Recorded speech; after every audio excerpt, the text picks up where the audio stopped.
राज्यातील ज्येष्ठ नागरिकांसाठी आताची सर्वात मोठी आणि आनंदाची बातमी आलेली आहे। बघा, ज्या नागरिकांचं वय 65 वर्ष पूर्ण असेल, 65 वर्ष चालू असेल किंवा 65 वर्षांपेक्षा जास्त असेल अशा ज्येष्ठ नागरिकांना प्रत्येक महिन्याला राज्य सरकारकडून आणि केंद्र सरकारकडून 14,000 रुपये विस्तार सुद्धा होणार आहे। सोबतच ज्या नागरिकांचं वय 65 वर्षांपेक्षा जास्त आहे अशा ज्येष्ठ नागरिकांसाठी 10 आनंदाचे निर्णय घेण्यात आलेले आहेत। त्यामुळे जर तुमचं वय 65 वर्ष चालू असेल, 65 वर्ष पूर्ण झालेलं असेल किंवा 65 वर्षांपेक्षा जास्त असेल आणि तुम्हाला याचा लाभ प्राथमिक स्वरूपामध्ये घ्यायचा असेल तर तुम्ही सुद्धा अर्ज करणं गरजेचं आहे। तर हा अर्ज कुठे करायचा, कसा करायचा आहे, कोणत्या तारखेपर्यंत करायचा आहे त्याची संपूर्ण माहिती या व्हिडिओच्या माध्यमातून पाहणार आहोत। परंतु अजून व्हिडिओला लाईक केलं नसेल तर लगेच व्हिडिओला लाईक करा आणि चॅनलला सबस्क्राइब केलं नसेल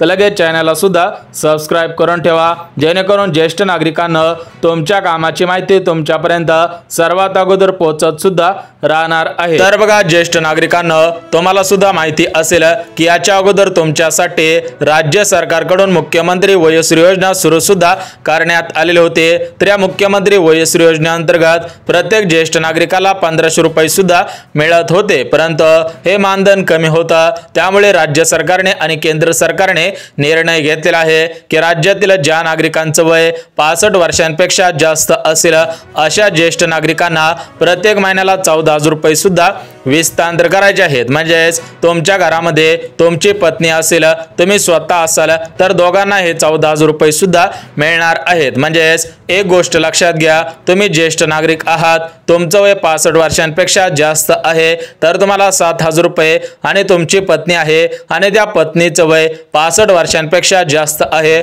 तर त्या पत्नीला 7,000 रुपये म्हणजे टोटल मिळून 14,000 रुपये सुद्धा विस्तार होणार आहे। तर या योजनेसाठी कुठे अर्ज करायचा आहे, कसा अर्ज करायचा आहे, कोणत्या तारखेपर्यंत हा अर्ज करायचा आहे, याच्यासाठी कोणकोणती कागदपत्रे लागणार आहेत, त्यासोबत राज्य सरकारकडून कोणकोणत्या पात्रता घालण्यात आलेल्या आहे हे सुद्धा आपण या व्हिडिओच्या माध्यमातून पाहणार आहोत। त्यामुळे ज्येष्ठ नागरिकांना जर तुमचं वय 65 वर्षांपेक्षा जास्त असेल आणि तुम्हाला या योजनेचा अर्ज करायचा असेल, तुम्हाला सुद्धा प्रत्येक महिन्याला 7,000 रुपये आणि 14,000 रुपये मिळवायचे असतील तर तुम्ही सुद्धा हा व्हिडिओ अगदी शेवटपर्यंत पाहणं गरजेचं आहे। बघा, ज्येष्ठ नागरिकांना उतरत्या वयोमानानुसार तुम्हाला डोळ्यांना कमी दिसणे असेल, गुडघेदुखी असेल, चालण्यामध्ये अडथळे येत असेल, पाठदुखी असेल, मानदुखी असेल तर या सर्व गोष्टींचा विचार करून राज्य सरकारने आणि केंद्र सरकारने निर्णय सुद्धा घेतलेला आहे। लवकरच तुमच्या खात्यामध्ये प्रत्येक महिन्याला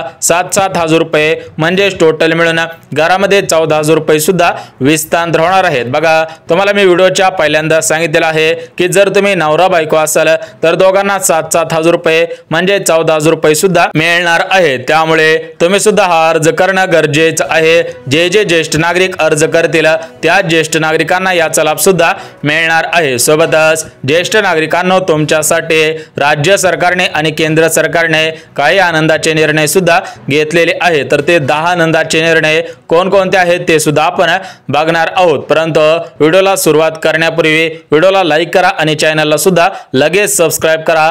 अगदी एका मिनिटामध्ये सर्व माहिती तुम्हाला सुद्धा देणार आहे। बघा, ज्येष्ठ नागरिकांना सर्वात अगोदर पात्रता बघून घेऊयात। जे जे ज्येष्ठ नागरिक या महत्त्वपूर्ण अशा 4 पात्रतेमध्ये 4 नियमांमध्ये बसत असतील त्या ज्येष्ठ नागरिकांना या योजनेचा अर्ज करता येणार आहे। बघा, ज्येष्ठ नागरिकांना राज्य सरकारकडून पहिली पात्रता घालण्यात आलेले आहे। तर ही पहिली पात्रता म्हणजे तुमचं वय 65 वर्षांपेक्षा जास्त असावं आणि तुमचं वय 65 वर्षांपेक्षा जास्त आहे याचा पुरावा तुमच्याकडे असायला पाहिजे। तर तो पुरावा कोणता लागणार आहे ते सुद्धा तुम्हाला सांगणार आहे। बघा, पहिली पात्रता तुमचं वय 65 वर्षांपेक्षा जास्त असावं। त्यासोबत जे दुसरी पात्रता घालण्यात आलेले आहे तर ती दुसरी पात्रता म्हणजे तुमच्याकडे पिवळे किंवा केसरी रेशन कार्ड असावं।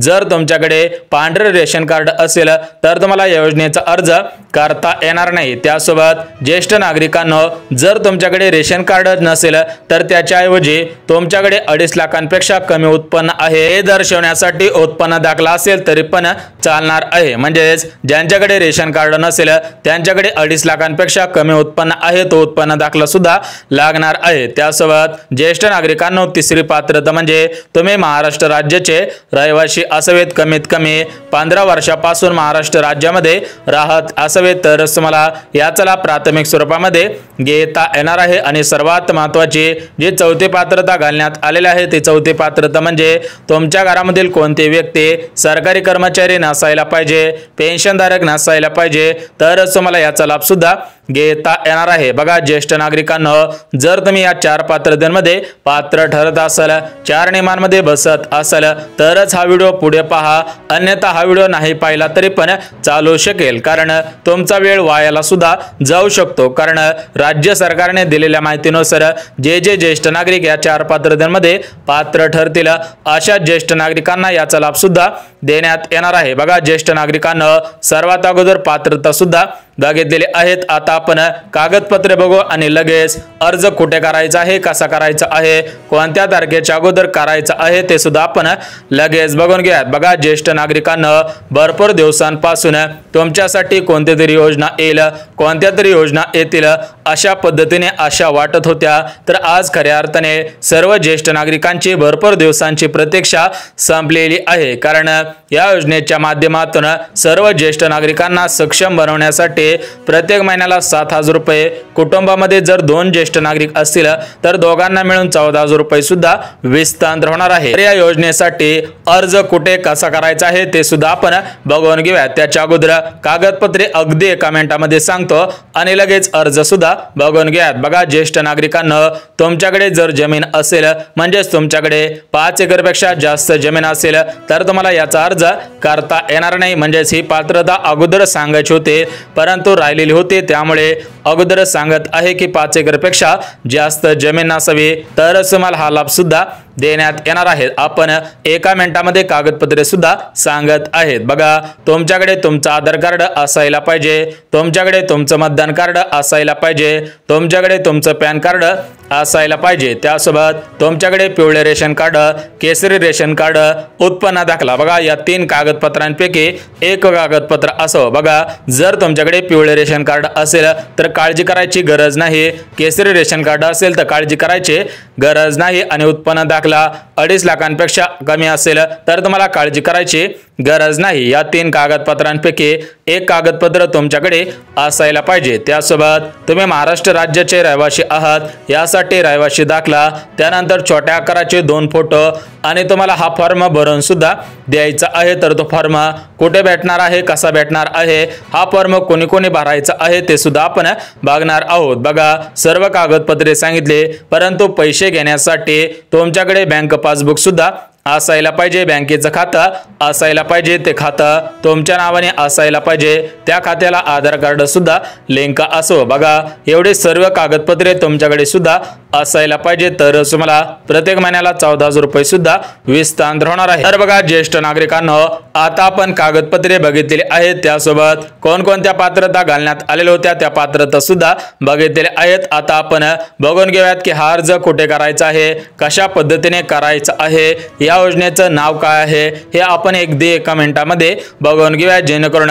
तुमच्या मनामधील सर्व प्रश्नांची उत्तरे तुम्हाला सुद्धा भेटून जातील। बघा ज्येष्ठ नागरिकांना तुमच्या उतरत्या वयोमानानुसार तुम्हाला आर्थिक अडचणी असतील, सोबतच शरीराला शारीरिक त्रास असेल तर या सर्व गोष्टींचा विचार करून राज्य सरकारने निर्णय सुद्धा घेतलेला आहे। त्या अनुषंगाने तुम्हाला सुद्धा प्रत्येक महिन्याला पेन्शन सुद्धा मिळणार आहे। तर या पेन्शनचा अर्ज या योजनेच्या माध्यमातून करायचा आहे, ती योजना अगदी एका मिनिटामध्ये सांगत आहे। परंतु जर तुम्ही अजून व्हिडिओला लाईक केलं नसेल, चॅनलला सबस्क्राइब केलं नसेल तर लगेच व्हिडिओला लाईक करा आणि चॅनलला सुद्धा सबस्क्राइब करायचं आहे। बघा ज्येष्ठ नागरिकांना भरपूर दिवसांपासून तुम्ही सुद्धा प्रतीक्षा करत होतात, तर तुमची आज भरपूर दिवसांची प्रतीक्षा संपलेली आहे। तर त्या योजनेचं नाव कोणता आहे, कसा अर्ज करायचा आहे ते सुद्धा आपण बघून घेऊयात। परंतु ज्येष्ठ नागरिकांनो, तुमच्यासाठी जे 10 आनंदाचे निर्णय घेण्यात आलेले आहेत ते 10 आनंदाचे निर्णय कोणकोणते आहेत ते सुद्धा आपण बघून घेऊयात। बघा ज्येष्ठ नागरिकांनो, या 10 आनंदी निर्णयांपैकी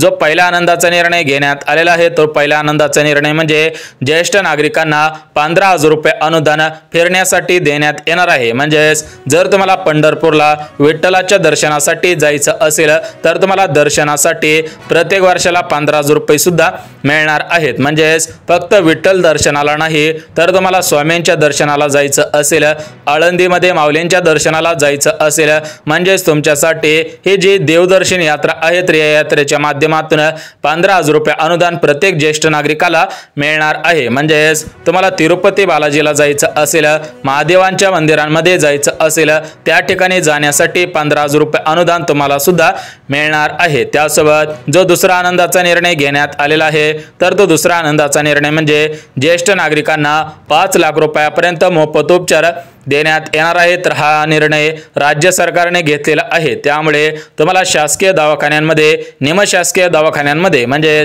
खासगी दवाखान्यांमध्ये आणि सरकारी दवाखान्यांमध्ये 5 लाख रुपयापर्यंत मोफत उपचार करण्यात येणार आहे। त्यासोबत ज्येष्ठ नागरिकांना जो तिसरा आनंदाचा निर्णय घेण्यात आलेला आहे तर तो तिसरा आनंदाचा निर्णय म्हणजे ज्येष्ठ नागरिकांना तपासणी करायची असेल, म्हणजे ज्येष्ठ नागरिकांना MRI करायचा असेल, CT स्कॅन करायचा असेल, एक्सरे करायचा असेल तर त्याच्यासाठी पैसे सुद्धा घेतले जाणार नाहीत। फ्रीमध्ये तुम्हाला अशा पद्धतीच्या तपासण्या सुद्धा करून दिल्या जाणार आहेत। त्यासोबत ज्येष्ठ नागरिकांना तिसरा आनंदाचा निर्णय म्हणजे ज्येष्ठ नागरिकांना तुमच्यासाठी हा तिसरा आनंदाचा निर्णय बघितले आहेत। आता आपण चौथा आनंदाचा निर्णय सुद्धा बघून घेऊयात। बघा ज्येष्ठ नागरिकांनो, जर तुम्हाला स्वतःचं घर नसेल, तुम्ही भाड्याच्या खोलीमध्ये राहत असाल तर तुम्हाला घरकुल योजनेचा लाभ प्राथमिक स्वरूपामध्ये देण्यात येणार आहे। त्यासोबत ज्येष्ठ नागरिकांनो, जर तुमचं उत्पन्न कमी असेल तर तुम्हाला राज्य सरकारकडून जास्त प्रमाणामध्ये सवलती देण्याचा निर्णय घेण्यात आलेला आहे। म्हणजे हा चौथा आनंदाचा निर्णय बघितलेला आहेत। आता आपण पाचवा आनंदाचा निर्णय बघून घेऊयात। बघा पाचवा आनंदाचा निर्णय म्हणजे तुम्हाला गोळ्या असतील, औषधे असतील, अशा पद्धतीच्या ज्या मेडिकल वस्तू आहेत तर त्या मेडिकल वस्तू कमी पैशामध्ये देण्यात येणार आहे। त्यासोबत ज्येष्ठ नागरिकांसाठी जो 6वा आनंदाचा निर्णय घेण्यात आलेला आहे तर तो 6वा आनंदाचा निर्णय म्हणजे ज्येष्ठ नागरिकांना त्यांची मुले सांभाळत नसतील, ज्येष्ठ नागरिकांना त्यांची पत्नी सांभाळत नसेल तर त्या ज्येष्ठ नागरिकांसाठी राज्य सरकार आणि केंद्र सरकारकडून विविध ठिकाणी वृद्धाश्रम खोलण्यात सुद्धा येणार आहेत। म्हणजे ज्येष्ठ नागरिकांना तुमच्या खाण्याची सोय, तुमच्या राहण्याची सोय, तुमच्या दवाखान्याची सोय सुद्धा करण्यात येणार आहे। त्यासोबत ज्येष्ठ नागरिकांना 7वा आनंदाचा निर्णय म्हणजे ज्येष्ठ नागरिकांना जर प्रवास करायचा असेल, म्हणजेच बस प्रवास असेल, रेल्वे प्रवास असेल तर या प्रवासामध्ये जास्त प्रमाणामध्ये पैसे सुद्धा घेतले जाणार नाहीत, कमी पैशामध्ये प्रवास सुद्धा मिळणार आहे। त्यासोबत 8वा आनंदाचा निर्णय म्हणजे ज्येष्ठ नागरिकांना चष्मा घ्यायचा असेल, बेल्ट घ्यायचा असेल, अशा प्रकारची जी उपकरणे असतात, यंत्रणा असतात तर त्याच्यासाठी राज्य सरकारकडून अनुदान सुद्धा देण्यात येणार आहे। त्यासोबत ज्येष्ठ नागरिकांना जो 9वा आनंदाचा निर्णय घेण्यात आलेला आहे तर तो 9वा आनंदाचा निर्णय म्हणजे ज्येष्ठ नागरिकांच्या कुटुंबातील सदस्यांना विविध योजनांचा लाभ प्राथमिक स्वरूपामध्ये देण्यात येणार आहे। आणि सर्वात महत्त्वाचा जो 10वा आनंदाचा निर्णय घेण्यात आलेला आहे तो 10वा आनंदाचा निर्णय म्हणजे ज्येष्ठ नागरिकांना प्रत्येक महिन्याला 7,000 रुपये सुद्धा मिळणार आहेत। बघा ज्येष्ठ नागरिकांना, आता तुम्हाला मी एका मिनिटामध्ये सांगितले आहे 10 आनंदाचे निर्णय कोणकोणते होते, त्यासोबत कोणत्या ज्येष्ठ नागरिकांना याचा लाभ प्राथमिक स्वरूपामध्ये मिळेल, कोणकोणती कागदपत्रे लागणार आहे ते सुद्धा आपण बघितले आहे। बघा ज्येष्ठ नागरिकांना, तुमचं वय 65 वर्षांपेक्षा जास्त असेल तर तुमच्याकडे तुमच्या वयाचा दाखला असायला पाहिजे। वयाचा दाखला राज्य सरकारकडून बंधनकारक सुद्धा करण्यात आलेला आहे। ज्यांच्याकडे वयाचा दाखला नसेल त्यांना या योजनेचा अर्ज करता येणार नाही, त्यांना या योजनेचा लाभ प्राथमिक स्वरूपामध्ये घेता येणार नाही। बघा सर्व माहिती बघितली, आता आपण थेट मेन मुद्द्याकडे वळूयात। बघा ज्येष्ठ नागरिकांना, आता याच्यामध्ये कोणकोणते ज्येष्ठ नागरिक पात्र ठरतील। बघा पुरुष असतील, महिला असतील, तृतीयपंथी असतील, सर्व ज्येष्ठ नागरिकांना याचा लाभ सुद्धा देण्यात येणार आहे। म्हणजेच फक्त पुरुष ज्येष्ठ नागरिकांना लाभ मिळणार नाही, त्यासोबत महिला वर्ग असेल, तृतीयपंथी वर्ग असेल त्यांना सुद्धा याचा लाभ सुद्धा घेता येणार आहे। तर या योजनेचा अर्ज कुठे करायचा, कसा करायचा याची माहिती आपण पुढच्या व्हिडिओमध्ये बघणार आहोत। बघा, सूत्रांनी दिलेल्या माहितीनुसार काल GR आलेला आहे। लवकरच या योजनेचे अर्ज सुरू सुद्धा होणार आहे। तर ती योजना पुढच्या भागामध्ये सांगणार आहे। त्यामुळे ज्यांचं वय 65 वर्षांपेक्षा जास्त असेल अशा ज्येष्ठ नागरिकांनी पुढचा व्हिडिओ सुद्धा पाहायचा आहे। त्यामध्ये तुम्हाला सांगणार आहे की कसा अर्ज करायचा आहे, कोणकोणत्या चुका करायच्या नाहीत, कोणकोणती कागदपत्रे कशा पद्धतीने जोडायची आहेत, हा अर्ज कुठे द्यायचा आहे, कोणाच्या पाशी द्यायचा आहे, कोणत्या तारखेपर्यंत द्यायचा आहे, त्याच्यासाठी आपण भाग 2 सुद्धा बनवणार आहोत। तो भाग 2 सुद्धा बघायचा आहे।